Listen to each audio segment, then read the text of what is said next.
Հանրությանը քիչ հայտնի Իմ հզոր համայն կուսակցությունը, ինչպես հայտնի է Գյումրիի նորընտիր ավականիում կունենա 3 մանդատ։ Կուսակցության ընտրական ցուցակը գլխավորած Ռուբեն Մխիթարյանն առաջիններից էր, որ միջնախնդրական շրջանի մեկնարկը խռով հայտարարել էր։ Ընտրություններից հետո բացի ՔՊ-ից կմիանա ավականու կազմացած բոլոր քաղաքական ուժերին եւ այսպիսով փաստորեն կփրկի Գյումրին թուրքին տալուց։ Հիշեցնենք, հայտնի պրոդյուսերի նախընտրական կարգախոսն էր Գյումրին թուրքին չենք տալու։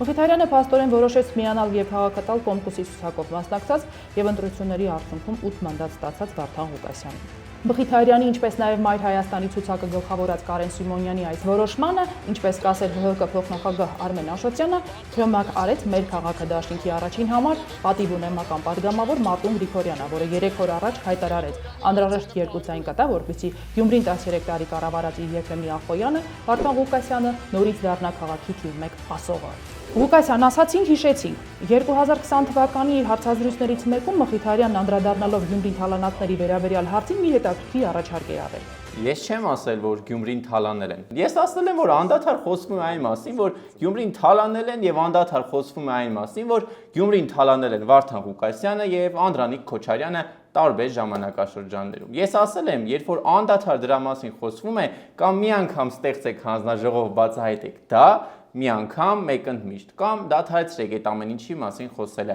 որովհետև Հայաստանում օդից կախված լուրերով մենք հասարակության ինչ-որ մի հատված շարունակում է առաջնորդվել, իսկ ես չեմ ուզում օդից կախված լուրերով առաջնորդվել։ Անկեղծ, ես ուզում եմ, որ մեկընդմիշտ ասի, որ չկա նման բան կամ կա նման բան։ Եթե կա նման բան, մարդիկ պատասխանատվության են ենթարկվում, եթե չկա նման բան, եկեք թարգենք դրա մասին խոսելը։ Քանի որ նախկին դեսպան Միքայել Մինասյանի ընկերն այլևս գործող ավականու անդամ է, ապա իսկ ժամանակն է, որ հանդես գա իր վերոհիշյալ առաջարկի իրագործմամբ, հանձնաժողով ստեղծել, քննել եւ մեկընդմիշտ հերքել կամ հաստատել իր ասած օդից կախված լուրերը։ Գյումրեցին էլ իմանա, Վարդան Ղուկասյանը թալանել է Գյումրին, թե ոչ։ Իդեպ Իմ հզոր համայնքի նախընտրական ծրագիրը սկսվում է Գյումրիի մռայլ անցյալի մասին ուշագրավ դիտարկումներով։ Գյումրին աղետի գոտու վերածել են ոչ միայն երկրաշարժը եւ դրան հետեւած խասան փլուզումն ու պատերազմը, այլև բոլոր նրանք, ովքեր շահարկել են աղետն ու դրա հետևանքները։ Քաղաքական գործիչները, որոնք բնակության արդար դժգոհությունը փորձել են ծառայեցնել իրենց նպատակներին, բարերարները, որոնք սեփական եսասիրությունը բավարարելով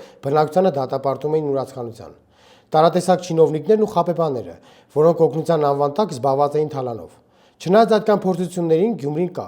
ու կա ոչ թե նմանատիպ մարդկանց շնորհիվ, այլ ի հեճուկս նրանց արկածախնդրության, ի հեճուկս բոլոր նրանց, ովքեր Գյումրին ու աղետը սարքել էին կթուկով։ Նկատենք, Մխիթարյանի առաջարկով ստեղծվելիք հանձնաժողովի աշխատանքներին կարող են մեծապես օգնել Գյումրիի նախորդ ավականու կողմից վարչական դատարան ներկայացված հայցերը, որոնք վերաբերում են նախկին քաղաքապետեր Վարդան Ղուկասյանի եւ Սամվել Բալասանյանի օրոք օտարված 24 գույքերը համայնքին վերադարձնելուն։ Երբ Մխիթարյանն իր վերոհիշյալ առաջարկն անում էր, դեռ այդ ժամանակ հայտնի չէր, որ գլխավոր դատախազությունն ուսումնասիրում է Վարդան Ղուկասյանին եւ նրա ընտանիքին պատկանող գույքերի ծագումը։ Այն է, նախկին քաղաքապետը իր ունեցվածքը ձեռք է բերել հալալ խրտինքի, թե թալանի ու չարաշահումների, ապօրինի եղանակով։ Գլխավոր դատախազությունը 2024 թվականի օգոստոսին է դիմել հակակոռուպցիոն դատարան եւ Գյումրին 13 տարի կառավարած Ղուկասյանից նրան փոխկապակցված անձանցից պահանջում է բռնագանձել 17 անշարժ գույք, 1 տրանսպորտային միջոց, 2 իրավաբանական անձանցում մասնակցություն, 4 միլիոն 496 հազար դրամ որպես ապօրինի եկամտի մնացորդ,